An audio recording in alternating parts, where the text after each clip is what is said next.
Hi friends, welcome back to my channel. ఈరోజు recipe వచ్చేసి వంకాయ బఠానీ అండి. ఈ వంకాయ బఠానీ కర్రీ రైస్లోకి కానీ చపాతీలోకి కానీ సూపర్ ఉంటుంది ఫ్రెండ్స్. ఈ వంకాయ బఠానీ కర్రీ ఎలా రెడీ చేయాలో చూద్దాం ఫ్రెండ్స్. ముందుగా ఒక పెద్ద 4 పచ్చిమిరపకాయలు, అలాగే ఒక 2 ఉల్లిపాయలు, పెద్ద టమాటా ఒకటి, కొన్ని బఠానీలు. ఉల్లిపాయలు ఇలా చిన్న చిన్న ముక్కలుగా, పచ్చిమిర్చి అలాగే టమాటా ఇలా కట్ చేసి పెట్టుకోండి. బఠానీని శుభ్రంగా కడిగి ఒక ప్లేట్లో పెట్టుకోండి. అలాగే వంకాయల్ని చిన్న చిన్న ముక్కలుగా కట్ చేసుకుని ఇలా వాటర్ వేసుకుని, వాటర్లో కొంచెం పసుపు ఉప్పు వేసుకోవాలి. ఇప్పుడు కర్రీ రెడీ చేసే విధానం చూద్దాం ఫ్రెండ్స్. ముందుగా స్టవ్ మీద గిన్నె పెట్టుకుని, గిన్నెలో కొంచెం ఆయిల్ పోసి దాంట్లోకి ఆయిల్ వేడెక్కిన తర్వాత పచ్చిమిర్చి అలాగే ఉల్లిపాయలు వేసుకోవాలి. పచ్చిమిర్చి ఉల్లిపాయ వేసిన తర్వాత ఒకసారి బాగా కలుపుకోవాలి. ఇలా కలుపుకున్న తర్వాత ఒక 5 నిమిషాలు దీన్ని మగ్గించుకోవాలి. ఒక 5 నిమిషాలు మగ్గిన తర్వాత దీంట్లోకి టమాటాలు అలాగే బఠానీలు కూడా వేసుకుని ఒకసారి బాగా కలుపుకోవాలి.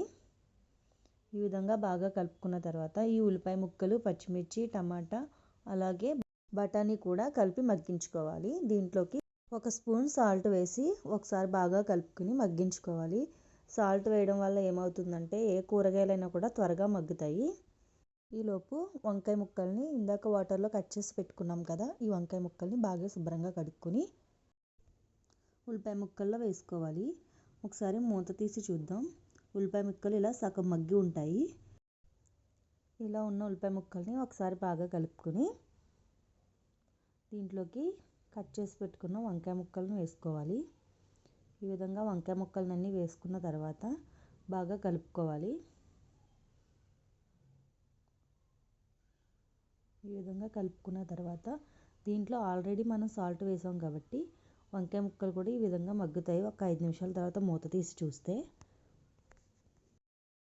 ఇలా మగ్గిన తర్వాత ఒకసారి బాగా కలుపుకుని దీంట్లోకి 1 స్పూన్ పసుపు వేసుకోవాలి.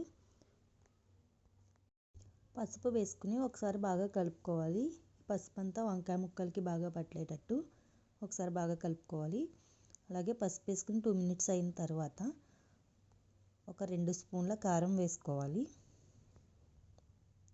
అంటే నేను కారం ఎక్కువ తినేవాళ్ళు ఎక్కువ వేసుకోవచ్చు, తక్కువ తినేవాళ్ళు తక్కువ వేసుకోవచ్చు. సో మేము మీడియంలో తింటాం కాబట్టి మేము తక్కువగానే వేస్తున్నాను. ఇలా కారం వేసుకున్న తర్వాత దీంట్లోకి ఒక 2 స్పూన్ల అల్లం వెల్లుల్లి పేస్ట్, నేను చిన్న స్పూన్ కాబట్టి 2 స్పూన్లు వేసాను.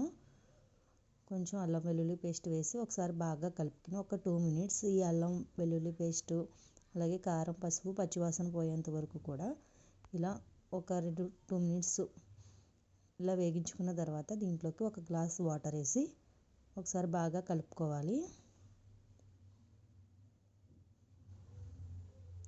ఇలా కలుపుకున్న తర్వాత ఒక 5 నిమిషాలు మూత పెట్టి ఉడికించుకోవాలి. ఇలా 5 నిమిషాల తర్వాత మూత తీస్తే ఈ విధంగా ఉడుకుతుంది. వాటర్ 50% ఇంకిపోతుంది. ఇంకా 50% ఉన్న తర్వాత వంకాయ ముక్క ఉడికిందో లేదో ఒకసారి చూసుకోవాలి, మెత్తగా అవుతుంది.